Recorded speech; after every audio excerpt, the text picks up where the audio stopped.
प्यारे विद्यार्थियों, जिवें कि तुहानूं पता ही है कि असीं भारत के इतिहास दे विच वख-वख पहलुओं के बारे जानकारी हासिल कर रहे हाँ। जो अज का साडा विषय है वो है उत्तरी भारत दे विच नवीआं ताकतां दा उथान। उत्तरी भारत दे विच नवीआं ताकतां दा उथान, इस दे पहले भाग दे बारे अज असीं जानकारी हासिल करांगे। जिवें कि तुहानूं पता ही है कि मुगल साम्राज दे जिवें जिवें मुगल साम्राज का पतन हुंदा जा रहा सी, तां उसे तरह हौली हौली असीं देखते हाँ कि 18वीं सदी दे भारती इतिहास नूं हनेरे युग के नाम नाल जाणिया जाता है। जिवें कि मैं हुणे गल कर रहा सी कि मुगल साम्राज दे पतन तो बाद सत्ता नूं हथियाउण दे लई संघर्ष छिड़ गया सी और औरंगजेब दे शासन काल विच ही सिखां, राजपूतां, मराठियां, जाटां ते सतनामियां ने मुगल साम्राज दे विरुद्ध विद्रोह कर दिता सी। औरंगजेब दी विवेकहीन दखन नीति अते धर्म प्रति कट्टर विचारां दी नीति ने इन्हां विद्रोहां नूं होर हवा दिती। इस तरह असीं देखते हाँ कि उत्तरी भारत दे विच जिवें ही मुगल साम्राज दा पतन होया तां उस दे नाल नाल बहुत असीं देखते हाँ कि बहुत सारियां शक्तियां नूं वधण दा मौका मिल गया सी। और इन्हां दे विच अगे असीं देखते हाँ कि उत्तरी भारत दे विच मुगल सरदारां ने और वख-वख इलाकिਆਂ ਦੇ ਵਿੱਚ ਉਹਨਾਂ ਨੇ ਆਪਣੇ ਵੱਲੋਂ ਆਪਣੀ शक्ति ਨੂੰ बहुत ज़्यादा ਵਧਾ ਲਿਆ ਸੀ और मुगल सरदारां ने बंगाल ਅਤੇ अवध ਦੇ ਰਾਜ ਸਥਾਪਿਤ ਕੀਤੇ, जद कि दिल्ली ਦੇ ਲਾਗੇ जाट ਅਤੇ रोहिले पठाना ने छोटियां-छोटियां रियासतां ਦੀ ਸਥਾਪਨਾ ਕੀਤੀ। जमुना ਅਤੇ ਸਿੰਧ ਨਦੀਆਂ ਵਿਚਕਾਰਲੇ मैदानी ਖੇਤਰਾਂ ਵਿੱਚ ਵੀ ਨਵੇਂ ਸ਼ਾਸਕਾਂ ਦਾ ਉਭਾਰ ਹੋਇਆ। इन्हां विचों सब तो वधेरे महत्वपूर्ण सिद्ध होए वो सन सिख, कि सिखां ने अपने वल्लों बहुत ज़्यादा उस वेले राइज कीता सी। उन्होंने बहुत शक्ति नूं अपने नूं संगठित कर लिया सी।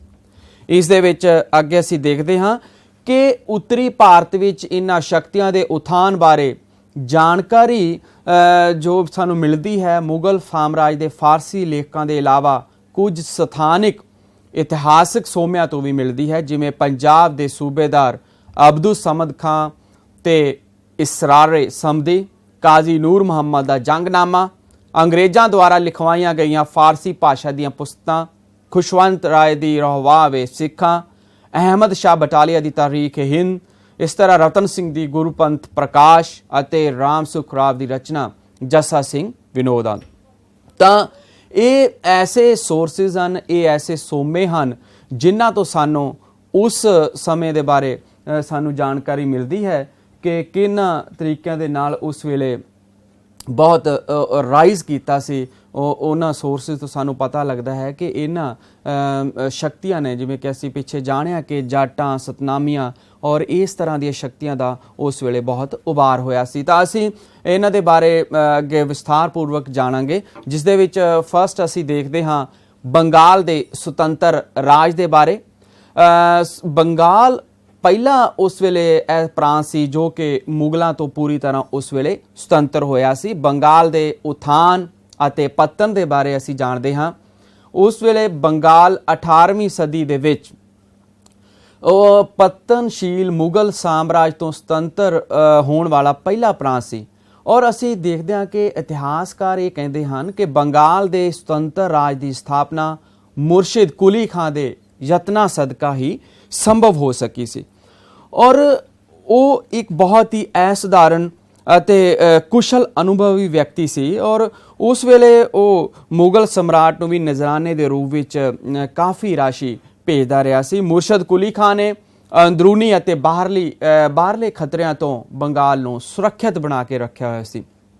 तो प्यारे विद्यार्थियों, तुसीं इंपोर्टेंट जिहड़े महत्वपूर्ण पॉइंट्स हैं उन्हां नूं अपनी कॉपीज़ दे उपर नाल नाल नोट भी करते जाना, क्योंकि प्रीख्या दे विच तुहानूं ये पूछा जा सकता है। जिवें कि प्रीख्या दा पैटर्न जो है वो सारा चेंज हो चुका है, जिस दे विच अलग अलग तरह के प्रश्न पूछे जाते हैं, जिवें कि ऑब्जेक्टिव टाइप प्रश्न हैं जिन्हां दे विच जिवें कि 1 नंबर वाले 1 अंकां वाले प्रश्न भी तुहानूं पूछे जा सकते हैं कि 18ਵੀਂ ਸਦੀ ਵਿੱਚ ਸਭ ਤੋਂ ਪਹਿਲਾਂ ਮੁਗਲਾਂ ਦੇ ਖਤਮ ਹੋਣ ਤੋਂ ਬਾਅਦ, ਉਹਨਾਂ ਦੇ ਪਤਨ, ਮੁਗਲ ਸਾਮਰਾਜ ਦਾ ਪਤਨ ਭਾਰਤ ਵਿੱਚ ਹੋਣ ਤੋਂ ਬਾਅਦ ਸੁਤੰਤਰ ਹੋਣ ਵਾਲਾ ਕਿਹੜਾ ਪ੍ਰਾਂਤ ਪਹਿਲਾ ਸੀ?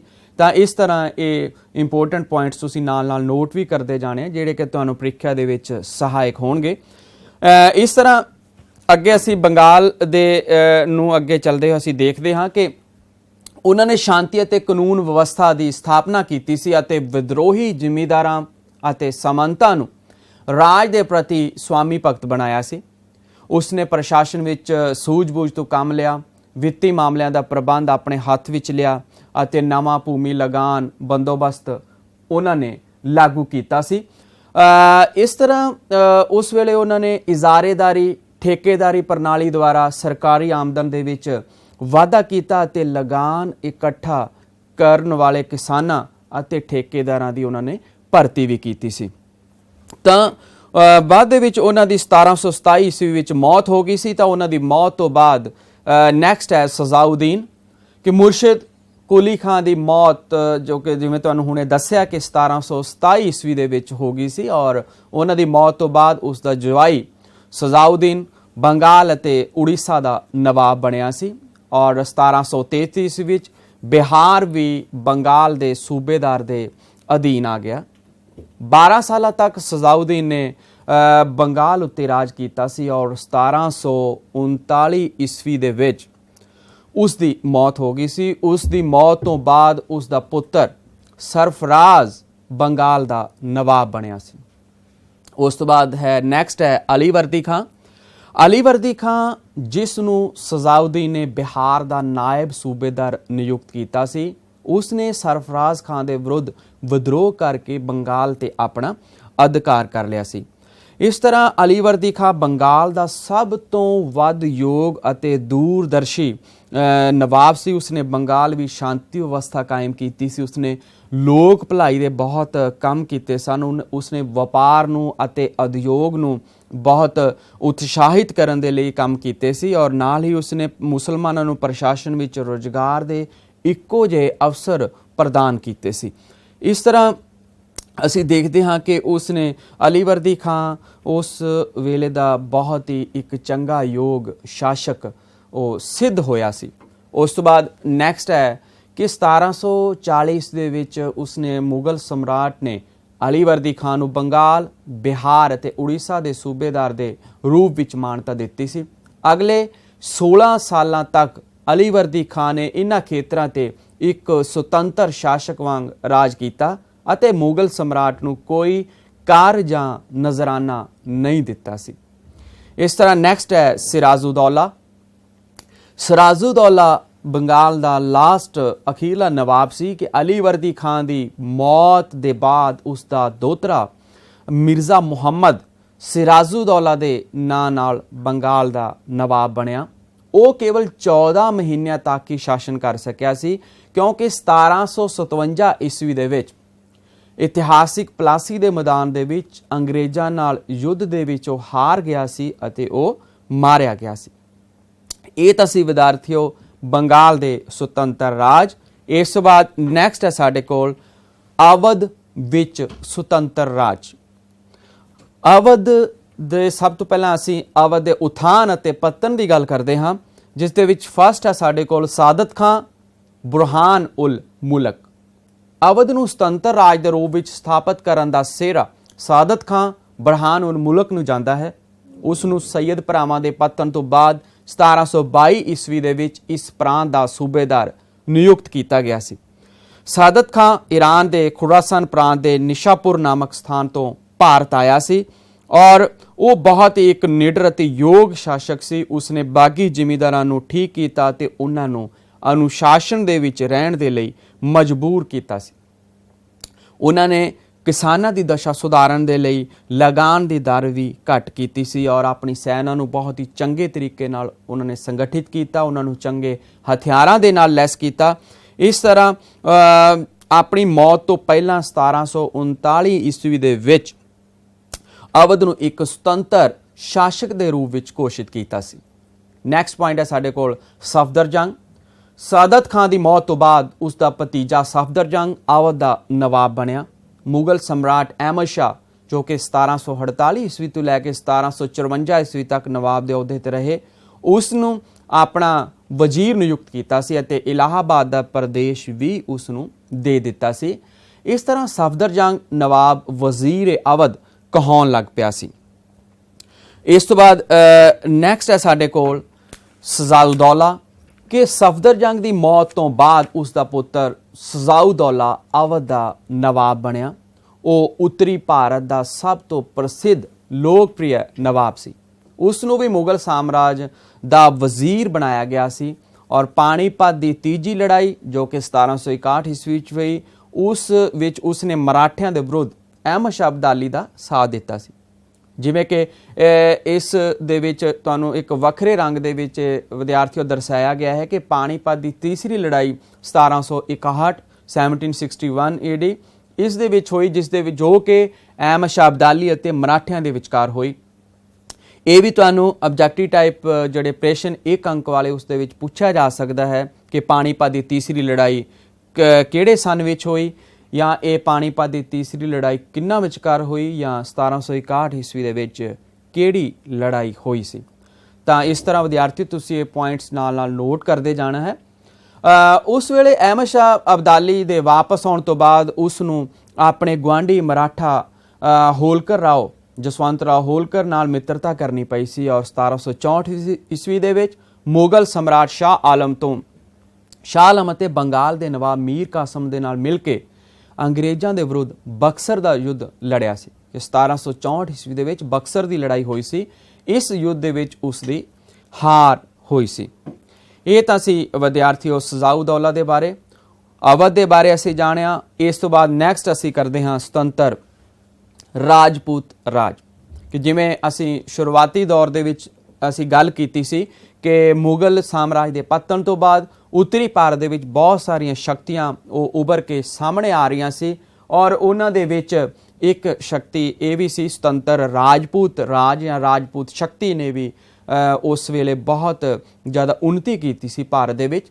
ਇਸ ਦੇ ਵਿੱਚ ਸਭ ਤੋਂ ਪਹਿਲਾਂ ਅਸੀਂ ਗੱਲ ਕਰਾਂਗੇ ਆਮੇਰ ਦਾ ਰਾਜਾ ਸਵਾਈ ਜੈ ਸਿੰਘ।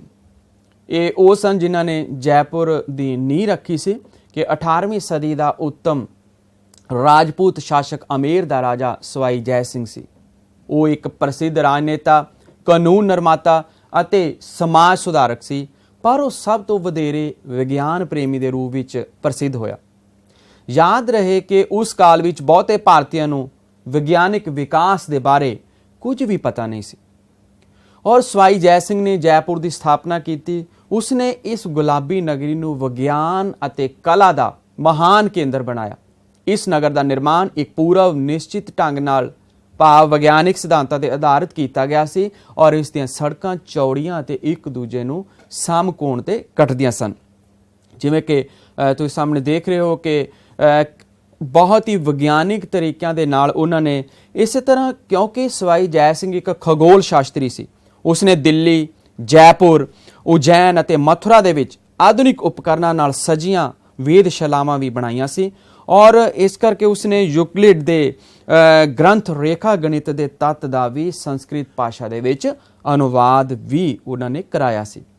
ਜੈ ਸਿੰਘ ਆਪਣੇ ਸਮੇਂ ਦੇ ਮਹਾਨ ਸਮਾਜ ਸੁਧਾਰਕ ਸਨ। ਉਹਨਾਂ ਨੇ ਕਈ ਕਾਨੂੰਨ ਬਣਾਏ ਜਿਨ੍ਹਾਂ ਦੇ ਵਿੱਚ ਦਹੇਜ ਪ੍ਰਥਾ ਨੂੰ ਰੋਕਣ ਅਤੇ ਕੁੜੀਆਂ ਦੇ ਵਿਆਹਾਂ ਤੇ ਬਹੁਤ ਜ਼ਿਆਦਾ ਖਰਚ ਕਰਨ ਦੀ ਪ੍ਰਥਾ ਨੂੰ ਵੀ ਘਟਾਉਣ ਦੇ ਲਈ ਘੱਟ ਕਰਨ ਲਈ ਉਸਨੇ ਕਿਹਾ ਸੀ। ਇਸ ਤੋਂ ਇਲਾਵਾ ਉਸਨੇ ਜਨਹਿਤ ਦੇ ਲਈ ਬਹੁਤ ਸਾਰੇ ਖੂਹ ਖੁਦਵਾਏ ਸਨ, ਨਾਲ ਹੀ ਬਹੁਤ ਸਾਰੀਆਂ ਧਰਮਸ਼ਾਲਾਵਾਂ ਦਾ ਨਿਰਮਾਣ ਵੀ ਕਰਾਇਆ ਸੀ ਔਰ ਆਪਣੀ ਵੀਰਤਾ ਅਤੇ ਕੂਟਨੀਤੀ ਦੇ ਨਾਲ ਉਸਨੇ ਆਪਣੇ ਰਾਜ ਦੀਆਂ ਹੱਦਾਂ ਦਾ ਬਹੁਤ ਦੂਰ ਤੱਕ ਵਿਸਥਾਰ ਵੀ ਕੀਤਾ ਸੀ।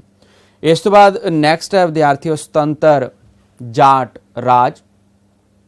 ਜਾਟਾਂ ਨੇ ਵੀ ਉਸ ਵੇਲੇ ਆਪਣੀ ਸ਼ਕਤੀ ਨੂੰ ਬਹੁਤ ਉਭਾਰਿਆ ਸੀ ਕਿ 18ਵੀਂ ਸਦੀ ਵਿੱਚ ਦਿੱਲੀ ਦੇ ਨੇੜੇ ਤੇੜੇ ਉਭਰਨ ਵਾਲਾ ਇੱਕ ਹੋਰ ਮਹੱਤਵਪੂਰਨ ਰਾਜ ਜਾਟ ਰਾਜ ਸੀ ਔਰ ਜਾਟ ਪੰਜਾਬ, ਮਥੁਰਾ ਅਤੇ ਆਗਰਾ ਦੇ ਨੇੜੇ ਰਹਿਣ ਵਾਲੀ ਇੱਕ ਖੇਤੀਹਰ ਜਾਤੀ ਸੀ। ਔਰੰਗਜ਼ੇਬ ਦੀ ਧਾਰਮਿਕ ਕੱਟੜਤਾ ਦੀ ਨੀਤੀ, ਆਰਥਿਕ ਔਕੜਾਂ ਅਤੇ ਤਤਕਾਲੀਨ ਰਾਜਨੀਤਿਕ ਹਾਲਾਤਾਂ ਨੇ ਉਹਨਾਂ ਨੂੰ ਸੰਗਠਿਤ ਕਰਕੇ ਇੱਕ ਸੁਤੰਤਰ ਰਾਜ ਦੇ ਵਿੱਚ ਬਦਲ ਦਿੱਤਾ ਸੀ। ਇਹਨਾਂ ਦੇ ਵਿੱਚ ਚੂੜਾਮਨ ਇੱਕ ਯੋਗ ਅਤੇ ਹਿੰਮਤੀ ਕੂਟਨੀਤਿਕ ਰਾਜਾ ਸੀ। ਉਸਨੇ ਸ਼ਕਤੀਸ਼ਾਲੀ ਜਾਟ ਸੈਨਾ ਦਾ ਸੰਗਠਨ ਕੀਤਾ ਤੇ ਮੁਗਲ ਪ੍ਰਦੇਸ਼ਾਂ ਦੇ ਵਿੱਚ ਲਗਾਤਾਰ ਲੁੱਟ ਮਾਰ ਦੀ ਨੀਤੀ ਨੂੰ ਜਾਰੀ ਰੱਖਿਆ ਸੀ। 1721 ਈਸਵੀ ਦੇ ਵਿੱਚ ਚੂੜਾਮਨ ਨੇ ਆਤਮ ਹੱਤਿਆ ਕਰ ਲਈ ਸੀ ਔਰ ਉਸ ਤੋਂ ਬਾਅਦ ਬਦਨ ਸਿੰਘ ਜੋ ਕਿ ਚੂੜਾਮਨ ਦਾ ਭਤੀਜਾ ਸੀ ਉਸ ਵੇਲੇ ਚੂੜਾਮਨ ਦਾ ਉੱਤਰਾਧਿਕਾਰੀ ਬਣਿਆ ਸੀ ਔਰ ਉਸਨੇ ਜਾਟਾਂ ਨੂੰ ਸੰਗਠਿਤ ਕਰਕੇ ਆਪਣੀ ਸਥਿਤੀ ਨੂੰ ਮਜ਼ਬੂਤ ਕਰਨ ਦੇ ਵਿੱਚ ਬਹੁਤ ਹੀ ਸ਼ਲਾਘਾਯੋਗ ਕਦਮ ਉਠਾਏ ਸਨ। ਔਰ ਉਸ ਬਦਨ ਸਿੰਘ ਤੋਂ ਬਾਅਦ ਸੂਰਜਮਲ ਜੋ ਕਿ ਬਦਨ ਸਿੰਘ ਦਾ ਗੋਦ ਲਿਆ ਹੋਇਆ ਪੁੱਤਰ ਸੀ, ਜਦੋਂ ਉਹ ਗੱਦੀ ਤੇ ਬੈਠਿਆ ਤਾਂ ਉਹ ਵੀ ਇੱਕ ਮਹਾਨ ਵਿਦਵਾਨ ਅਤੇ ਕੁਸ਼ਲ ਸ਼ਾਸਕ ਸੀ। ਉਸਨੇ 1761 ਈਸਵੀ ਦੇ ਵਿੱਚ ਆਗਰਾ ਉੱਤੇ ਕਬਜ਼ਾ ਕਰ ਲਿਆ ਸੀ ਔਰ ਪਾਣੀਪਤ ਦੇ ਤੀਜੇ ਯੁੱਧ ਤੋਂ ਬਾਅਦ ਉਹ ਸ਼ਾਇਦ ਉੱਤਰੀ ਭਾਰਤ ਦਾ ਸਭ ਤੋਂ ਸ਼ਕਤੀਸ਼ਾਲੀ ਰਾਜਾ ਸੀ, ਜਿਸ ਦੇ ਕੋਲ ਇੱਕ ਅਜਿੱਤ ਫੌਜ ਅਤੇ ਇੱਕ ਬਹੁਤ ਵੱਡਾ ਰਾਜਕੋਸ਼ ਸੀ, ਭਾਵ ਖਜ਼ਾਨਾ ਉਸਦੇ ਕੋਲ ਬਹੁਤ ਜ਼ਿਆਦਾ ਸੀ। ਇਹ ਤਾਂ ਸੀ ਵਿਦਿਆਰਥੀ ਸੁਤੰਤਰ ਜਾਟ ਰਾਜ। ਉਸ ਤੋਂ ਅੱਗੇ ਅਸੀਂ ਗੱਲ ਕਰਾਂਗੇ ਰੋਹਿਲਿਆਂ ਦੇ ਸੁਤੰਤਰ ਰਾਜ ਦੀ।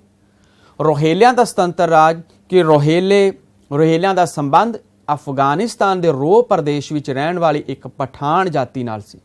18ਵੀਂ ਸਦੀ ਦੇ ਪਹਿਲੇ ਅੱਧ ਦੇ ਵਿੱਚ ਜਦੋਂ ਮੁਗਲ ਸਾਮਰਾਜ ਦਾ ਪਤਨ ਹੋਣ ਲੱਗਾ ਤਾਂ ਅਫਗਾਨਾਂ ਨੇ ਆਪਣਾ ਸੁਤੰਤਰ ਰਾਜ ਕਾਇਮ ਕਰਨ ਦਾ ਯਤਨ ਕੀਤਾ। ਬਰੇਲੀ ਤੇ ਰਾਮਪੁਰ ਦੇ ਨੇੜੇ ਤੇੜੇ ਦੇ ਖੇਤਰਾਂ ਵਿੱਚ ਰਹਿਣ ਵਾਲੇ ਕੁਝ ਯੁੱਧ ਪ੍ਰੇਮੀ ਅਫਗਾਨ ਆਪਣਾ ਸੁਤੰਤਰ ਰਾਜ ਸਥਾਪਿਤ ਕਰਨ ਦੇ ਵਿੱਚ ਸਫਲ ਰਹੇ। ਇਹ ਅਫਗਾਨ ਹੀ ਰੋਹਿਲੇ ਕਹਾਏ ਸਨ ਔਰ ਇਹਨਾਂ ਦਾ ਰਾਜ ਰੋਹਿਲਖੰਡ ਦੇ ਨਾਂ ਨਾਲ ਜਾਣਿਆ ਜਾਂਦਾ ਹੈ। ਇਸ ਤਰ੍ਹਾਂ ਅਸੀਂ ਦੇਖਦੇ ਹਾਂ ਕਿ ਕਿਸ ਤਰ੍ਹਾਂ ਨਾਲ ਰੋਹਿਲਿਆਂ ਦਾ ਰਾਜ ਉਹ ਸਥਾਪਿਤ ਹੋਇਆ ਸੀ। ਔਰ ਸਭ ਤੋਂ ਪਹਿਲਾਂ ਉਹਨਾਂ ਦੇ ਜੋ ਮਹੱਤਵਪੂਰਨ ਨੇਤਾ ਸਨ, ਜੋ ਫਸਟ ਹੈ ਦਾਊਦ ਅਤੇ ਅਲੀ ਮੁਹੰਮਦ ਖਾਂ। ਮੁਗਲ ਸ਼ਾਸਕ ਮੁਹੰਮਦ ਸ਼ਾਹ ਦੇ ਸਮੇਂ ਕੰਧਾਰ ਵਿੱਚ ਰਹਿਣ ਵਾਲੇ ਇੱਕ ਅਫਗਾਨ ਸੈਨਿਕ ਦਾਊਦ ਨੇ ਇੱਕ ਪਿੰਡ ਉੱਤੇ ਕਬਜ਼ਾ ਕਰ ਲਿਆ ਸੀ। ਬਾਅਦ ਦੇ ਵਿੱਚ ਉਸਨੇ ਕੁਝ ਹੋਰ ਸੈਨਾ ਦੇ ਨਾਲ ਨੇੜਲੇ ਤੇੜਲੇ ਦੇ ਕਈ ਪਿੰਡਾਂ ਤੇ ਉਸਨੇ ਆਪਣਾ ਕਬਜ਼ਾ ਕਰ ਲਿਆ ਸੀ। ਇਸ ਤਰ੍ਹਾਂ ਦਾਊਦ ਨੇ ਇੱਕ ਤਰ੍ਹਾਂ ਨਾਲ ਰੋਹਿਲਖੰਡ ਰਾਜ ਦੀ ਨੀਂਹ ਰੱਖੀ ਸੀ। 1721 ਈਸਵੀ ਵਿੱਚ ਉਸਦੀ ਜਦੋਂ ਮੌਤ ਹੋ ਗਈ ਤਾਂ ਆਪਣੀ ਮੌਤ ਤੋਂ ਪਹਿਲਾਂ ਉਸਨੇ ਰੋਹਿਲਖੰਡ ਰਾਜ ਦੀ ਨੀਂਹ ਰੱਖ ਦਿੱਤੀ ਸੀ। ਔਰ ਦਾਊਦ ਖਾਂ ਤੋਂ ਬਾਅਦ ਉਸ ਦਾ ਗੋਦ ਲਿਆ ਪੁੱਤਰ ਮੁਹੰਮਦ ਖਾਂ ਉਹ ਉੱਤਰਾਧਿਕਾਰੀ ਬਣਿਆ ਔਰ ਉਸ ਨੂੰ ਦਿੱਲੀ ਦੇ ਦਰਬਾਰ ਦੇ ਵਜ਼ੀਰ ਕਮਰਉਦੀਨ ਦਾ ਸੰਰਖਣ ਪ੍ਰਾਪਤ ਸੀ। ਔਰ ਜਦੋਂ ਉਸਨੇ ਹੌਲੀ ਹੌਲੀ ਉਸਨੇ ਆਪਣੀ ਸੈਨਾ ਦੇ ਵਿੱਚੋਂ ਵਾਧਾ ਕਰਦਾ ਗਿਆ ਔਰ ਬਾਅਦ ਦੇ ਵਿੱਚ ਉਸਨੇ ਨਵਾਬ ਦੀ ਉਪਾਧੀ ਵੀ ਪ੍ਰਾਪਤ ਕਰ ਲਈ ਸੀ। ਔਰ ਉਸ ਨੇ ਆਪਣੀ ਮੌਤ ਤੋਂ ਪਹਿਲਾਂ ਉਸਨੇ ਹਾਫਿਜ਼ ਰਹਿਮਤ ਖਾਨ ਨੂੰ ਆਪਣਾ ਉੱਤਰਾਧਿਕਾਰੀ ਨਿਯੁਕਤ ਕੀਤਾ ਔਰ ਉਸਨੇ ਵੀ ਆਪਣੀ ਯੋਗਤਾ ਦੇ ਨਾਲ ਰੋਹਿਲਖੰਡ ਨੂੰ ਵਧਾਉਣ ਦੇ ਵਿੱਚ ਉਹਨਾਂ ਦਾ ਏਰੀਆ ਵਧਾਉਣ ਦੇ ਵਿੱਚ ਕਾਫੀ ਜ਼ਿਆਦਾ ਉਹਨਾਂ ਨੇ ਪ੍ਰਸਿੱਧੀ ਪ੍ਰਾਪਤ ਕੀਤੀ ਸੀ। ਔਰ ਪਾਣੀਪਤ ਦੀ ਤੀਜੀ ਲੜਾਈ 1761 ਈਸਵੀ ਦੇ ਵਿੱਚ ਹੋਈ। ਉਸ ਵਿੱਚ ਹਾਫਿਜ਼ ਰਹਿਮਤ ਖਾਨ ਨੇ ਅਬਦਾਲੀ ਦੀ ਸਹਾਇਤਾ ਕੀਤੀ ਸੀ ਔਰ ਲੜਾਈ ਤੋਂ ਬਾਅਦ ਉਸ ਦੇ ਬਹੁਤ ਸਾਰੇ ਪ੍ਰਦੇਸ਼ਾਂ ਤੇ ਆਪਣਾ ਅਧਿਕਾਰ ਵੀ ਕੀਤਾ ਸੀ ਔਰ ਉਸ ਆਪਣੇ ਰਾਜ ਦਾ ਉਹਨਾਂ ਨੇ ਵਿਸਥਾਰ ਵੀ ਕੀਤਾ ਸੀ। ਔਰ ਇਸ ਤੋਂ ਬਾਅਦ ਵਿਦਿਆਰਥੀਓ ਨੈਕਸਟ ਹੈ ਪੰਜਾਬ ਵਿੱਚ ਸਿੱਖਾਂ ਦਾ ਉਭਾਰ। ਕਿ ਜਿਵੇਂ ਕਿ ਸਟਾਰਟਿੰਗ ਦੇ ਉੱਤੇ ਅਸੀਂ ਸ਼ੁਰੂਆਤੀ ਦੌਰ ਦੇ ਵਿੱਚ ਗੱਲ ਕਰ ਰਹੇ ਸੀ ਕਿ ਉੱਤਰੀ ਭਾਰਤ ਦੇ ਵਿੱਚ ਵੱਖ-ਵੱਖ ਸ਼ਕਤੀਆਂ ਦਾ ਉਭਾਰ ਹੋਇਆ ਸੀ ਔਰ ਉਸ ਦੇ ਵਿੱਚ ਅਸੀਂ ਲਾਸਟ ਤੇ ਇਹ ਗੱਲ ਕੀਤੀ ਸੀ ਕਿ ਸਭ ਤੋਂ ਜ਼ਿਆਦਾ ਸ਼ਕਤੀਸ਼ਾਲੀ ਜੋ ਕਿ ਇੱਕ ਸ਼ਕਤੀ ਦੇ ਰੂਪ ਵਿੱਚ ਉੱਭਰ ਕੇ ਸਾਹਮਣੇ ਆਏ ਉਹ ਸਨ ਸਿੱਖ। ਪੰਜਾਬ ਵਿੱਚ ਸਿੱਖਾਂ ਦਾ ਉਭਾਰ ਜਿਵੇਂ ਕਿ ਤੁਸੀਂ ਸਾਹਮਣੇ ਦੇਖ ਰਹੇ ਹੋ ਕਿ ਮੁਗਲ ਸ਼ਾਸਨ ਦੇ ਕਮਜ਼ੋਰ ਪੈ ਜਾਣ ਤੇ ਪੰਜਾਬ ਵਿੱਚ ਵੀ ਮੈਦਾਨੀ ਅਤੇ ਪਹਾੜੀ ਖੇਤਰਾਂ ਵਿੱਚ ਪਠਾਣਾਂ ਅਤੇ ਰਾਜਪੂਤਾਂ ਦੀਆਂ ਸੁਤੰਤਰ ਰਿਆਸਤਾਂ ਹੋਂਦ ਵਿੱਚ ਆਈਆਂ। ਪਰ ਉਹਨਾਂ ਦੇ ਬਾਅਦ ਵਿੱਚ ਕਾਬੁਲ ਦੇ ਬਾਦਸ਼ਾਹ ਅਹਿਮਦ ਸ਼ਾਹ ਅਬਦਾਲੀ ਦੀ ਅਧੀਨਤਾ ਉਹਨਾਂ ਨੇ ਸਵੀਕਾਰ ਕਰ ਲਈ ਸੀ। ਪੰਜਾਬ ਦੇ ਸਿੱਖ 18ਵੀਂ ਸਦੀ ਦੇ ਪਹਿਲੇ ਅੱਧ ਵਿੱਚ ਪੂਰੀ ਤਰ੍ਹਾਂ ਸੁਤੰਤਰ ਸ਼ਾਸਕਾਂ ਦੇ ਰੂਪ ਵਿੱਚ ਉਭਰੇ ਅਤੇ ਉਹਨਾਂ ਨੇ ਜਮਨਾ ਤੋਂ ਲੈ ਕੇ ਸਿੰਧ ਨਦੀ ਤੱਕ ਦੇ ਖੇਤਰ ਤੇ ਅਧਿਕਾਰ ਕਰ ਲਿਆ। ਇਹ ਲਗਭਗ 60 ਸਾਲਾਂ ਦੇ ਸੰਘਰਸ਼ ਦਾ ਨਤੀਜਾ ਸੀ ਕਿ ਜਿਸ ਦੀ ਸ਼ੁਰੂਆਤ ਗੁਰੂ ਗੋਬਿੰਦ ਸਿੰਘ ਜੀ ਦੇ ਜੀਵਨ ਦੇ ਅੰਤਿਮ ਸਾਲਾਂ ਦੇ ਵਿੱਚ ਹੋਈ ਸੀ। ਇਸ ਤਰ੍ਹਾਂ ਅਸੀਂ ਦੇਖਦੇ ਹਾਂ ਕਿ ਉਸ ਵੇਲੇ ਗੁਰੂ ਗੋਬਿੰਦ ਸਿੰਘ ਦੇ ਅੰਤਲੇ ਸਮੇਂ ਤੱਕ ਅਸੀਂ ਦੇਖਦੇ ਹਾਂ ਕਿ ਸ਼ਕਤੀ ਵਧਣੀ ਸ਼ੁਰੂ ਹੋ ਗਈ ਸੀ ਔਰ ਉਹਨਾਂ ਦੇ ਅੰਤਲੇ ਸਮੇਂ ਦੇ ਵਿੱਚ ਆ ਕੇ ਸਿੱਖ ਬਾਅਦ ਦੇ ਵਿੱਚ ਬਹੁਤ ਇੱਕ ਵੱਡੀ ਸ਼ਕਤੀ ਦੇ ਵਿੱਚ ਉੱਭਰ ਕੇ ਸਾਹਮਣੇ ਆਏ ਸਨ। ਇੱਥੇ ਅਸੀਂ ਗੁਰੂ ਗੋਬਿੰਦ ਸਿੰਘ ਜੀ ਅਤੇ ਮੁਗਲਾਂ ਦੇ ਬਾਰੇ ਗੱਲ ਕਰਾਂਗੇ ਕਿ 1675 ਈਸਵੀ ਦੇ ਵਿੱਚ ਗੁਰੂ ਤੇਗ ਬਹਾਦਰ ਜੀ ਦੀ ਸ਼ਹੀਦੀ ਤੋਂ ਬਾਅਦ ਗੁਰੂ ਗੋਬਿੰਦ ਸਿੰਘ ਜੀ ਸਿੱਖਾਂ ਦੇ 10ਵੇਂ ਗੁਰੂ ਬਣੇ ਸਨ। ਉਹਨਾਂ ਨੇ ਸਾਰੀਆਂ ਪਰਿਸਥਿਤੀਆਂ ਦੀ ਜਾਣਕਾਰੀ ਪ੍ਰਾਪਤ ਕਰਕੇ ਇੱਕ ਯੋਜਨਾਬੱਧ ਢੰਗ ਨਾਲ ਸੰਘਰਸ਼ ਦੀ ਰੂਪਰੇਖਾ ਤਿਆਰ ਕੀਤੀ। ਉਹਨਾਂ ਨੇ ਆਪਣੇ ਸੀਮਿਤ ਸਾਧਨਾਂ ਦੇ ਵਿੱਚ ਵਾਧਾ ਕੀਤਾ, ਇੱਕ ਸੋਚੀ ਸਮਝੀ ਦੁਰਗਾਮੀ ਯੋਜਨਾ ਤੇ ਅਮਲ ਕਰਨਾ ਸ਼ੁਰੂ ਕੀਤਾ ਅਤੇ ਉਹਨਾਂ ਨੇ ਸਿੱਖਾਂ ਨੂੰ ਕਿਹਾ ਕਿ ਉਹ ਆਪਣੇ 4 ਪੁੱਤਰਾਂ ਦੇ ਵਿੱਚੋਂ ਇੱਕ ਪੁੱਤਰ ਨੂੰ ਪੰਥ ਦੀ ਰੱਖਿਆ ਲਈ ਸਿੱਖ ਸੈਨਾ ਵਿੱਚ ਭਰਤੀ ਕਰਵਾਉਣ ਅਤੇ ਗੁਰੂ ਜੀ ਨੂੰ ਹਥਿਆਰ ਅਤੇ ਘੋੜੇ ਵੱਧ ਤੋਂ ਵੱਧ ਭੇਟ ਕਰਨ। ਉਹਨਾਂ ਨੇ ਆਪਣੇ ਸੈਨਿਕਾਂ ਨੂੰ ਸੈਨਿਕ ਸਿੱਖਿਆ ਵੀ ਦੇਣੀ ਸ਼ੁਰੂ ਕਰ ਦਿੱਤੀ ਸੀ ਔਰ ਬਿਲਾਸਪੁਰ ਦੇ ਹਿੰਦੂ ਰਾਜਾ ਭੀਮ ਚੰਦ ਨੇ ਗੁਰੂ ਜੀ ਦਾ ਵਿਰੋਧ ਕੀਤਾ ਔਰ ਇਸ ਕਰਕੇ ਗੁਰੂ ਜੀ ਅਨੰਦਪੁਰ ਸਾਹਿਬ ਤੋਂ ਪਾਉਂਟਾ ਚਲੇ ਗਏ ਸਨ ਔਰ ਉੱਥੇ ਹੀ ਉਹਨਾਂ ਨੇ ਘੋੜਸਵਾਰੀ, ਤੀਰਅੰਦਾਜ਼ੀ ਅਤੇ ਦੂਜੇ ਹਥਿਆਰਾਂ ਦੇ ਪ੍ਰਯੋਗਾਂ ਦੇ ਵਿੱਚ ਆਪਣੇ ਸੈਨਿਕਾਂ ਨੂੰ ਪੂਰੀ ਤਰ੍ਹਾਂ ਨਿਪੁੰਨ ਕਰਾਇਆ ਸੀ। ਇਸ ਦੇ ਨਾਲ ਨਾਲ ਉਹਨਾਂ ਨੇ ਉੱਥੇ ਸਾਹਿਤ ਦੀ ਰਚਨਾ ਵੀ ਕੀਤੀ ਸੀ ਔਰ ਗੁਰੂ ਜੀ ਦੀ ਵੱਧ ਰਹੀ ਸੈਨਿਕ ਸ਼ਕਤੀ ਨੂੰ ਦੇਖ ਕੇ ਪਹਾੜੀ ਰਾਜੇ ਉਸ ਵੇਲੇ ਘਬਰਾ ਗਏ ਸਨ ਔਰ ਉਹਨਾਂ ਨੇ ਗੁਰੂ ਜੀ ਦੇ ਵਿਰੁੱਧ ਇੱਕ ਵਿਸ਼ਾਲ ਗੱਠਜੋੜ ਬਣਾਇਆ ਅਤੇ ਪੰਗਾਣੀ ਨਾਮਕ ਸਥਾਨ ਤੇ ਗੁਰੂ ਜੀ ਉੱਤੇ ਹਮਲਾ ਕਰ ਦਿੱਤਾ ਸੀ। ਇਸ ਲੜਾਈ ਦੇ ਵਿੱਚ ਗੁਰੂ ਜੀ ਦੀ ਜਿੱਤ ਹੋਈ ਔਰ ਇਸ ਜਿੱਤ ਨਾਲ ਉਹਨਾਂ ਦੀ ਪ੍ਰਸਿੱਧੀ ਦੂਰ ਦੂਰ ਤੱਕ ਫੈਲ ਗਈ ਸੀ ਔਰ ਇਸ ਜਿੱਤ ਤੋਂ ਬਾਅਦ ਗੁਰੂ ਜੀ ਨੇ ਫਿਰ ਆਨੰਦਪੁਰ ਸਾਹਿਬ ਉਹ ਆ ਗਏ ਸਨ ਅਤੇ ਉਹਨਾਂ ਨੇ ਇੱਥੇ ਆਨੰਦਗੜ੍ਹ, ਕੇਸਗੜ੍ਹ, ਲੋਹਗੜ੍ਹ ਅਤੇ ਫਤਿਹਗੜ੍ਹ ਨਾਮਕ 4 ਕਿਲੇ ਵੀ ਉਹਨਾਂ ਨੇ ਉਸ ਵੇਲੇ ਉੱਥੇ ਬਣਾਏ ਸਨ ਔਰ ਇਸ ਤਰ੍ਹਾਂ ਪੰਗਾਣੀ ਦੀ ਜਿੱਤ ਤੋਂ ਬਾਅਦ ਪਹਾੜੀ ਰਾਜਿਆਂ ਨੇ ਗੁਰੂ ਜੀ ਨਾਲ ਮਿੱਤਰਤਾ ਕਰ ਲਈ ਸੀ ਔਰ ਬਾਅਦ ਦੇ ਵਿੱਚ ਉਹਨਾਂ ਨੇ ਮੁਗਲ ਸਰਕਾਰ ਨੂੰ ਵੀ ਟੈਕਸ ਦੇਣਾ ਬੰਦ ਕਰ ਦਿੱਤਾ ਸੀ ਔਰ ਇਸ ਕਰਕੇ ਮੁਗਲ ਸਰਕਾਰ ਨੇ ਇੱਕ ਵੱਡੀ ਫੌਜ ਪਹਾੜੀ ਰਾਜਾ ਦੇ ਵਿਰੁੱਧ ਭੇਜੀ ਔਰ ਉਸ ਵੇਲੇ ਗੁਰੂ ਗੋਬਿੰਦ ਸਿੰਘ ਜੀ ਨੇ ਆਪਣੀ ਫੌਜ ਦੇ ਨਾਲ ਉਹਨਾਂ ਪਹਾੜੀ ਰਾਜਿਆਂ ਦਾ ਸਾਥ ਦਿੱਤਾ ਸੀ ਔਰ ਮੁਗਲ ਫੌਜ ਨੂੰ ਹਰਾ ਦਿੱਤਾ ਸੀ। ਲੇਕਿਨ ਬਾਅਦ ਦੇ ਵਿੱਚ ਪਹਾੜੀ ਰਾਜੇ ਦੁਬਾਰਾ ਮੁਗਲਾਂ ਦੇ ਨਾਲ ਮਿਲ ਗਏ ਸਨ। ਇਸ ਤੋਂ ਬਾਅਦ ਗੁਰੂ ਜੀ ਨੇ ਆਪਣੀ ਸ਼ਕਤੀ ਅਤੇ ਆਪਣੇ ਸਾਧਨਾਂ ਦੇ ਨਾਲ ਉਹਨਾਂ ਨੇ ਮੁਗਲਾਂ ਨਾਲ ਸੰਘਰਸ਼ ਕਰਨ ਦਾ ਫੈਸਲਾ ਕੀਤਾ ਸੀ। ਇਸ ਤਰ੍ਹਾਂ ਨੈਕਸਟ ਅਸੀਂ ਦੇਖਦੇ ਹਾਂ ਕਿ 1699 ਈਸਵੀ ਦੇ ਵਿੱਚ ਗੁਰੂ ਗੋਬਿੰਦ ਸਿੰਘ ਜੀ ਨੇ ਖਾਲਸਾ ਦੀ ਸਥਾਪਨਾ ਕੀਤੀ। ਉਹਨਾਂ ਨੇ ਖਾਲਸਾ ਦੀ ਸਥਾਪਨਾ ਕਰਕੇ ਗੁਰੂ ਜੀ ਨੇ ਸਿੱਖਾਂ ਨੂੰ ਇੱਕ ਸ਼ਕਤੀਸ਼ਾਲੀ ਸੈਨਿਕ ਅਤੇ ਰਾਜਨੀਤਿਕ ਆਧਾਰ ਪ੍ਰਦਾਨ ਕੀਤਾ। ਇਹ ਇੱਕ ਬਹੁਤ ਵੱਡੀ ਇੱਕ ਇਤਿਹਾਸ ਦੇ ਵਿੱਚ ਸਿੱਖਾਂ ਦੇ ਇਤਿਹਾਸ ਦੇ ਵਿੱਚ ਇੱਕ ਘਟਨਾ ਸੀ ਕਿ 1699 ਈਸਵੀ ਦੇ ਵਿੱਚ ਖਾਲਸਾ ਦੀ ਸਥਾਪਨਾ ਹੋਈ ਸੀ। ਵਿਦਿਆਰਥੀਓ, ਤੁਹਾਨੂੰ ਪ੍ਰੀਖਿਆ ਦੇ ਵਿੱਚ ਪੁੱਛਿਆ ਵੀ ਜਾ ਸਕਦਾ ਹੈ ਖਾਲਸਾ ਦੀ ਸਥਾਪਨਾ ਦੇ ਬਾਰੇ ਕਿ ਖਾਲਸਾ ਦੀ ਸਥਾਪਨਾ ਕਦੋਂ ਹੋਈ ਸੀ ਜਾਂ ਉਸ ਉੱਤੇ ਇੱਕ ਸੰਖੇਪ ਨੋਟ ਲਿਖੋ, ਕਿਉਂਕਿ ਉਸ ਵੇਲੇ ਇੱਕ ਜ਼ਰੂਰਤ ਸੀ।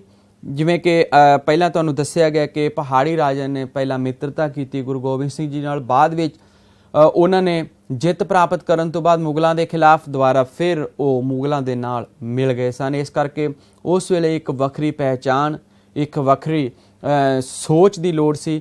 ਤਾਂ ਉਹਨਾਂ ਕਾਰਨਾਂ ਕਰਕੇ 1699 ਵਿੱਚ ਗੁਰੂ ਗੋਬਿੰਦ ਸਿੰਘ ਜੀ ਨੇ ਆਨੰਦਪੁਰ ਸਾਹਿਬ ਵਿਖੇ ਖਾਲਸਾ ਪੰਥ ਦੀ ਸਥਾਪਨਾ ਕੀਤੀ ਸੀ, ਜਿਸ ਕਰਕੇ ਸਿੱਖਾਂ ਨੂੰ ਇੱਕ ਵੱਖਰੀ ਪਹਿਚਾਣ ਮਿਲੀ ਔਰ ਉਹਨਾਂ ਦੇ ਨਾਲ ਨਾਲ ਇੱਕ ਵੱਖਰਾ ਜਜ਼ਬਾ, ਇੱਕ ਰੂਹਾਨੀਅਤ ਉਹਨਾਂ ਸਿੱਖਾਂ ਦੇ ਵਿੱਚ ਗੁਰੂ ਗੋਬਿੰਦ ਸਿੰਘ ਜੀ ਨੇ ਭਰੀ ਸੀ।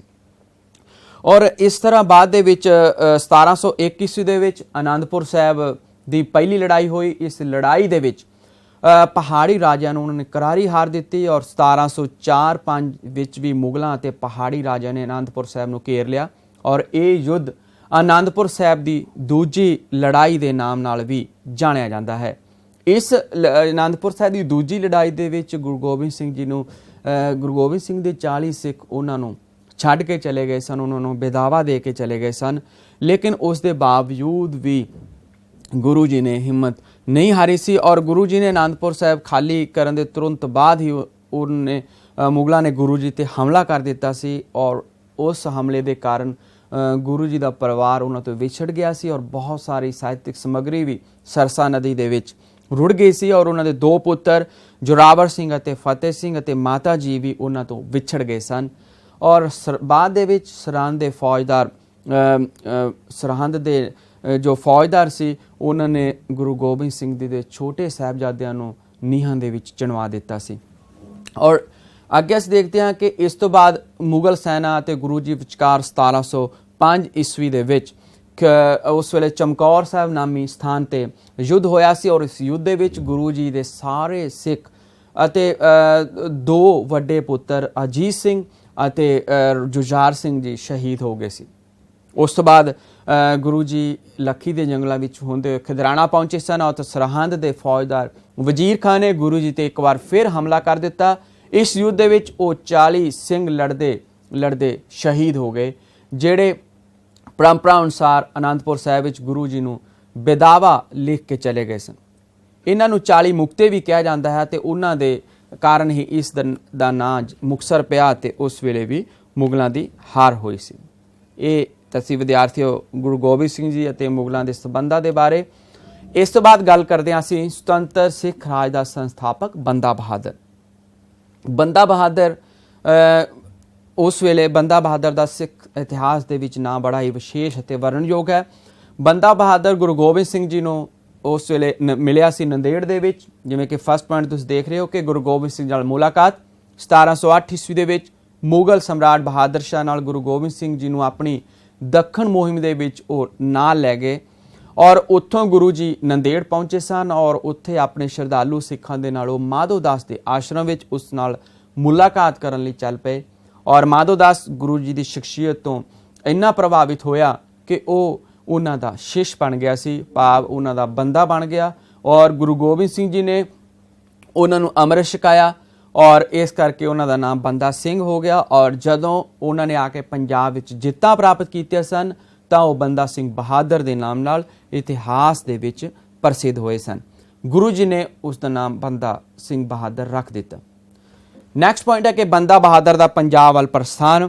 ਗੁਰੂ ਜੀ ਦਾ ਸ਼ਿਸ਼, ਗੁਰੂ ਜੀ ਦਾ ਚੇਲਾ ਬਣਨ ਤੋਂ ਬਾਅਦ, ਅੰਮ੍ਰਿਤ ਛਕਣ ਤੋਂ ਬਾਅਦ ਗੁਰੂ ਗੋਬਿੰਦ ਸਿੰਘ ਜੀ ਦੇ ਜੀਵਨ ਤੋਂ ਬਹੁਤ ਪ੍ਰਭਾਵਿਤ ਹੋਇਆ ਸੀ ਬੰਦਾ ਬਹਾਦਰ ਔਰ ਉਸਨੇ ਗੁਰੂ ਜੀ ਤੇ ਹੋਏ ਅਤਿਆਚਾਰਾਂ ਦਾ ਬਦਲਾ ਲੈਣ ਦੇ ਲਈ ਉਹ ਪੂਰੀ ਤਰ੍ਹਾਂ ਨਾਲ ਤਿਆਰ ਹੋ ਕੇ ਗੁਰੂ ਜੀ ਤੋਂ ਉਸਨੇ ਆਗਿਆ ਮੰਗੀ ਪੰਜਾਬ ਦੇ ਵੱਲ ਜਾਣ ਦੀ ਔਰ ਗੁਰੂ ਗੋਬਿੰਦ ਸਿੰਘ ਜੀ ਨੇ ਆਪਣੇ 5 ਪਿਆਰੇ ਔਰ ਨਾਲ ਹੀ 20 ਸਿੱਖਾਂ ਨੂੰ ਵੀ ਗੁਰੂ ਜੀ ਨੇ ਉਹਨਾਂ ਨਾਲ ਭੇਜਿਆ ਤੇ ਨਾਲ ਹੀ ਹੁਕਮਨਾਮੇ ਵੀ ਪੰਜਾਬ ਦੇ ਸਿੱਖਾਂ ਦੇ ਲਈ ਜਾਰੀ ਕੀਤੇ ਸਨ। ਇਸ ਤਰ੍ਹਾਂ ਉਹਨਾਂ ਨੇ ਹੁਕਮਨਾਮਿਆਂ ਵਿੱਚ ਗੁਰੂ ਗੋਬਿੰਦ ਸਿੰਘ ਨੇ ਬੰਦਾ ਬਹਾਦਰ ਦਾ ਸਾਥ ਦੇਣ ਦਾ ਆਦੇਸ਼ ਦਿੱਤਾ ਸੀ। ਤਾਂ ਅੱਗੇ ਅਸੀਂ ਬੰਦਾ ਬਹਾਦਰ ਦੇ ਸੈਨਿਕ ਕਾਰਨਾਮਿਆਂ ਦੀ ਗੱਲ ਕਰਦੇ ਹਾਂ। ਜਿਵੇਂ ਕਿ ਤੁਸੀਂ ਦੇਖ ਰਹੇ ਹੋ ਕਿ ਡਾਕਟਰ ਜੀ.ਐਸ. ਛਾਬੜਾ ਦੇ ਅਨੁਸਾਰ ਅਜਿਹਾ ਪ੍ਰਤੀਤ ਹੁੰਦਾ ਹੈ ਕਿ ਉਸ ਦਾ ਉਦੇਸ਼ ਹੁਣ ਜ਼ਾਲਮਾਂ ਦਾ ਨਾਸ਼ ਕਰਨਾ ਅਤੇ ਉਹਨਾਂ ਦੀ ਥਾਂ ਤੇ ਸਿੱਖ ਰਾਜ ਸਥਾਪਿਤ ਕਰਨਾ ਹੋ ਗਿਆ ਸੀ।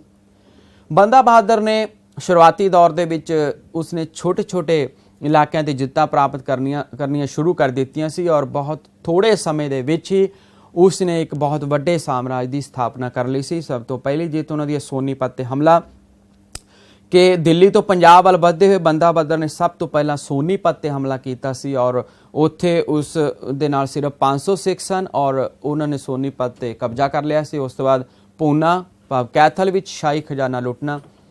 ਬੰਦਾ ਬਹਾਦਰ ਨੂੰ ਸੂਚਨਾ ਮਿਲੀ ਕਿ ਮੁਗਲ ਸਾਮਰਾਜ ਦਾ ਸ਼ਾਹੀ ਖਜ਼ਾਨਾ ਜੋ ਕਿ ਉਸ ਇਲਾਕੇ ਵਿੱਚੋਂ ਗੁਜ਼ਰ ਰਿਹਾ ਸੀ ਤਾਂ ਬੰਦਾ ਬਹਾਦਰ ਨੇ ਉੱਥੇ ਹਮਲਾ ਕਰਕੇ ਉਸ ਸ਼ਾਹੀ ਖਜ਼ਾਨੇ ਨੂੰ ਲੁੱਟ ਲਿਆ ਸੀ। ਇਸ ਤੋਂ ਬਾਅਦ ਨੈਕਸਟ ਹੈ ਸਟੂਡੈਂਟਸ ਸਮਾਣਾ ਅਤੇ ਕੁੜਾਮ ਦੀ ਜਿੱਤ। ਸਮਾਣਾ ਉਸ ਵੇਲੇ ਗੁਰੂ ਤੇਗ ਬਹਾਦਰ ਜੀ ਨੂੰ ਸ਼ਹੀਦ ਕਰਨ ਵਾਲਾ ਹਥਿਆਰਾ ਅਤੇ ਗੁਰੂ ਜੀ ਦੇ ਪੁੱਤਰਾਂ ਨੂੰ ਸ਼ਹੀਦ ਕਰਨ ਵਾਲੇ ਜਲਾਦ ਸ਼ਾਸਲ ਬੇਗ ਅਤੇ ਬਾਸ਼ਲ ਬੇਗ ਉਹ ਉੱਥੇ ਰਹਿੰਦੇ ਸਨ। ਇਸ ਕਰਕੇ ਗੁਰੂ ਜੀ ਆਪਣਾ ਉਸ ਵੇਲੇ ਗੁਰੂ ਜੀ ਦੀ ਜਿਵੇਂ ਕਿ ਗੁਰੂ ਜੀ ਦੇ ਅਤਿਆਚਾਰਾਂ ਦਾ ਬਦਲਾ ਲੈਣਾ ਚਾਹੁੰਦਾ ਸੀ ਬੰਦਾ ਬਹਾਦਰ। ਉਸਨੇ ਕਸਮ ਖਾਧੀ ਹੋਈ ਸੀ, ਇਸ ਕਰਕੇ ਉਸਨੇ ਸਮਾਣਾ ਤੇ ਹਮਲਾ ਕੀਤਾ ਅਤੇ ਉਸ ਵੇਲੇ ਉੱਥੇ ਬਹੁਤ ਦੇਰ ਤੱਕ ਕਤਲੇਆਮ ਹੁੰਦਾ ਰਿਹਾ ਸੀ ਔਰ ਬਹੁਤ ਸਾਰੇ ਲਗਭਗ 10,000 ਦੇ ਕਰੀਬ ਮੁਸਲਿਮਸ ਨੂੰ ਉਹਨਾਂ ਨੇ ਬੰਦਾ ਬਹਾਦਰ ਨੇ ਮੌਤ ਦੇ ਘਾਟ ਉਤਾਰ ਦਿੱਤਾ ਸੀ। ਔਰ ਉਸ ਤੋਂ ਬਾਅਦ ਉਸਨੇ ਕੁੜਾਮ ਤੇ ਵੀ ਜਿੱਤ ਪ੍ਰਾਪਤ ਕਰ ਲਈ ਸੀ। ਇਸੇ ਤਰ੍ਹਾਂ ਕਪੂਰੀ ਅਤੇ ਸਡੌਰਾ ਤੇ ਅਧਿਕਾਰ। ਕਪੂਰੀ ਦਾ ਸ਼ਾਸਕ ਉਸਮਾਨ ਖਾਨ ਉਸ ਤੋਂ ਉੱਥੋਂ ਦੀ ਜਨਤਾ ਬਹੁਤ ਦੁਖੀ ਸੀ, ਬਹੁਤ ਅਤਿਆਚਾਰ ਕਰਦਾ ਸੀ ਉਸਮਾਨ ਖਾਨ।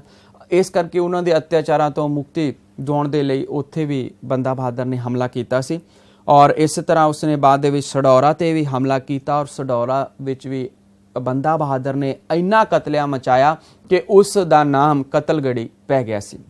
ਉਸ ਤੋਂ ਬਾਅਦ ਨੈਕਸਟ ਹੈ ਰੋਪੜ ਦੀ ਲੜਾਈ। ਬੰਦਾ ਬਹਾਦਰ ਨੇ ਸਰਹੰਦ ਤੇ ਹਮਲਾ ਕਰਨ ਦੀਆਂ ਤਿਆਰੀਆਂ ਸ਼ੁਰੂ ਕਰ ਦਿੱਤੀਆਂ ਸੀ ਔਰ ਉਸ ਨੂੰ ਮੁਗਲਾਂ ਨੇ ਰੋਪੜ ਦੇ ਵਿੱਚ ਰੋਕ ਲਿਆ ਸੀ, ਜਿੱਥੇ ਸਿੱਖਾਂ ਨੇ ਬਹੁਤ ਬਹਾਦਰੀ ਨਾਲ ਲੜਦੇ ਹੋਏ ਜਿੱਤ ਪ੍ਰਾਪਤ ਕੀਤੀ ਸੀ। ਉਸ ਤੋਂ ਬਾਅਦ ਨੈਕਸਟ ਹੈ ਚੱਪੜਚਿੜੀ ਦੀ ਲੜਾਈ ਅਤੇ ਸਰਹੰਦ ਦੀ ਜਿੱਤ।